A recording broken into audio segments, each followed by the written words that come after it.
It is Saturday the 17th of August 2024. I'm going to do my walk. I had a look at last year's one and I'd actually done it a couple of days or a couple of weeks later on the 3rd of September, which I don't think is going to affect it much, but I'm going to do a slightly more detailed one this time. I think these Tetra Panics are far too big. I've really got to do something. I look back at last year and they were big, but this area here, which is great, I mean, it looks great from a distance, but it's just, I think it's just too dark underneath. I put begonia in here about 3 weeks ago and that's grown beautifully, but things like the dahlias, they're just not getting enough light. There's just not enough. And I've got a euphorbia there, which is, that's coming on quite nicely now, but that's going to, again, it's going to need a lot more light. So definitely cutting back on the Tetra Panics. I'm going to cut one of these off a little bit later. I've noticed things like the toad lilies, which were out last year, they're just starting to come out now. So maybe in a couple of weeks time they will be in full bloom. But again, here where I've got other plants, they're just not getting a look in. They're fighting to get up for light. So I've got to, I think, turn this Tetra Panics more into a tree next year. Gareth's fern has gone really well, but again, there's just way too many cannas in here. I just hate chucking bulbs away, or I can't find anyone to give them to. I'm going to try a bit more of that, but there's no way I'm putting as many cannas in next year, and they're not going to be all red either. There's just too much. The banana has grown wonderfully since last year. I'm really pleased with those, so I'm very happy to leave those as they are. The pineapple lilies are great, and again, they're kind of in sync with last year. The salvias died in here, which was a shame. But another thing is I've got no rudbeckia. I don't know what happened to the rudbeckia this year. Whether I think we had a big trip away, and I didn't put any to seed. But I'm disappointed with that. That's not done well. But again, here too many cannas at the back, and again another Tetra Panics at the back. That's a cutting from the other one, and that actually looks better because it's not completely covering the plants down below. They're getting a bit more light. I've put a couple of brugmansias into pots and put them in the border, and that's worked quite well, so I can take those back in the winter. The colocaceas are starting to come out, but again, last year they looked a lot bigger. It seems odd, but certainly the winners this year, the Cercis is fantastic. I mean, that's twice the size it was last year. That's really done well.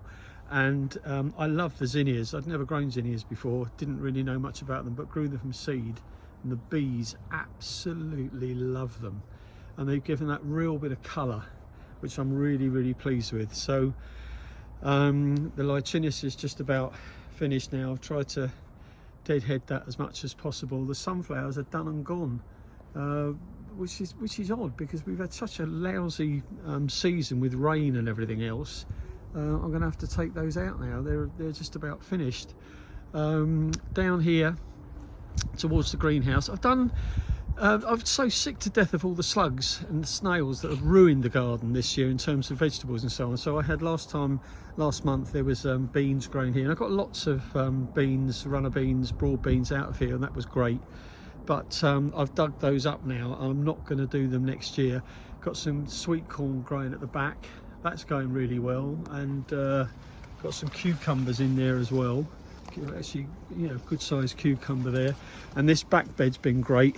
This salvia popped up in that back bed, but it was dominating everything, and since I've taken it up and moved it, everything else seems to be getting more light, so that's been a real success. But what I have done this year is I've made a switch, and I've done lots of vegetables up here. I've just stuck a board on the back of these where the compost goes, and I've linked in the trays and pots into my watering system. Just put a little lead or a little pipe in from the main pipe into here, and that's worked really well because the slugs and the snails can't get them. You'll get the odd snail makes all the way up there, but so now I'm getting some really healthy vegetables from there, and I'm going to stick with that and not plant any of the vegetables in the ground next year. Again, more cucumbers here, some lovely tomatoes growing there, so I'm very pleased with those. That's a definite change and definitely something I'm going to do more next year. And from having that success there, I went on to behind the wall, which I absolutely love. This area, it's probably my favourite part of the garden there. It's produced so much in terms of strawberries, blackberries and raspberries, and tomatoes and so on, and it's just fantastic. It's you know, something from nothing. I've got leeks and I've got some beetroot growing there, but they won't work. The leeks have worked further down. But what I had, that gave me an idea then to start using some more stuff up on the wall. So what I did is I bought a couple of these really cheap troughs on Amazon, and I'm going to start growing salads and radishes and other sorts of bits and pieces in these troughs. So I'm going to get another half a dozen of them and put them down the wall and grow most of my fruit and vegetables in there, away from the slugs. But you know, the strawberries, I cropped so much from here yesterday. We've got enough fruit to last us easily for a week for us and the grandchildren. But it's been amazing. I've really enjoyed this. Loads more strawberries here, and they taste absolutely delicious. So I'll take that one as a payment. Yeah, absolutely gorgeous. Be interesting to look back next year to find out what they're doing with all this plastic grass. Got no idea what's going on here this year, but it's turned into a field. I saw 4 foxes running up and down here most mornings now. They seem to have a bit of fun, but they ruined the garden for me as well and wind Ella up. So the leeks have done well. The raspberries haven't been so good. They've been very small. I'm just assuming that this is because it's the first year for them, but they are very small, but very, very tasty. So I think one job for next year or into the winter is maybe try and find a way of making this ground a bit more solid here. It's a bit dodgy walking up and down here, so I'm going to try and improve that. Some more lovely tomatoes on there. So the one thing about the raspberries, which will be interesting to see over the next couple of months, is that these are the raspberries and they're actually flowering now, so I presume I'm going to get fruit off there. I know so little about this stuff, but I suppose I could go back to where I bought them from and find out. I thought they were going to be coming out around July, August, but maybe they will come out later in the year. But I'm really happy with the back here, and it'll be interesting to see when I compare in 12 months time, I'm still here, to see how they've done. So back out here, lock that in case Ella goes chasing foxes. Succulent garden again, just continues to give. It looks great. I'm so pleased with that. These 3 fruit trees, I've had these bushes about 5 years. They're a complete waste of time. You get the advert on the papers and they're going to be, you know, full of fruit. They're not. So I'm going to get rid of those, and I'm going to use those for a thing called bulb lasagna, which means putting 3 different layers of bulbs in for the spring. Again, I'm really looking forward to that. I planted lots of verbena this year, and I'm really pleased with that. That's come very well. But again, I think that a lot of the flowers here are just leaning over looking for light. There's too much. Chris thinks I'm planting far too much. You know, the honey bush, I love this. Is it Melianthus, I think this is called? That's coming on really well. The dahlias are producing. Again, it's great to see the bees around here.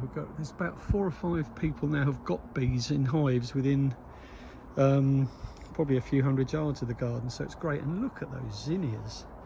They are gorgeous. I'm going to grow so many more of those next year. They are just gorgeous.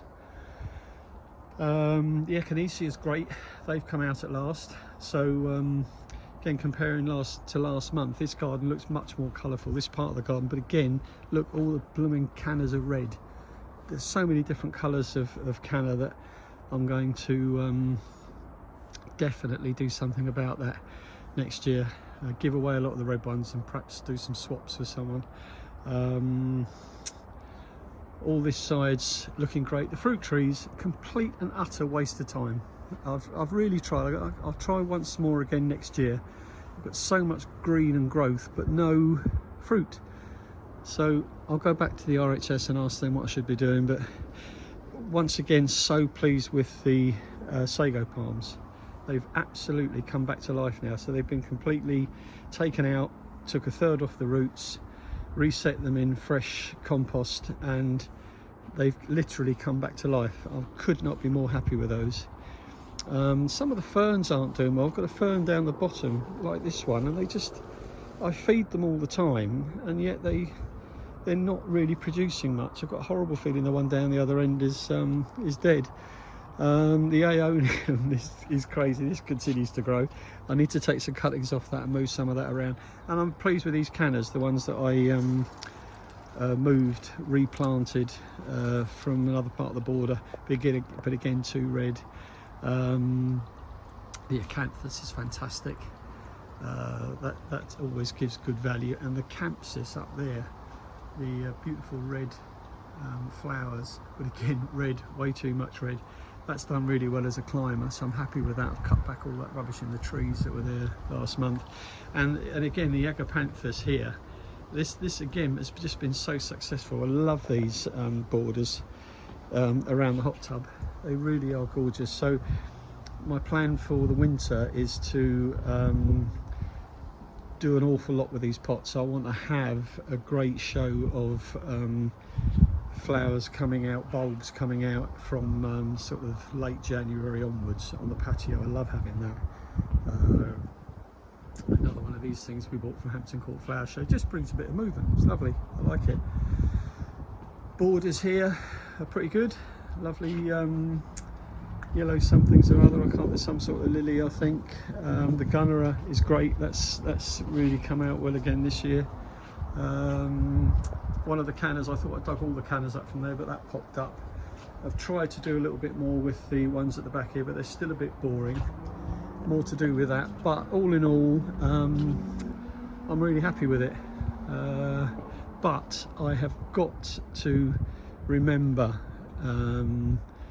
in January, February, where I'm planning this out again, I have got to cut back on some of this stuff. It's too overbearing, but all in all, I'm not complaining.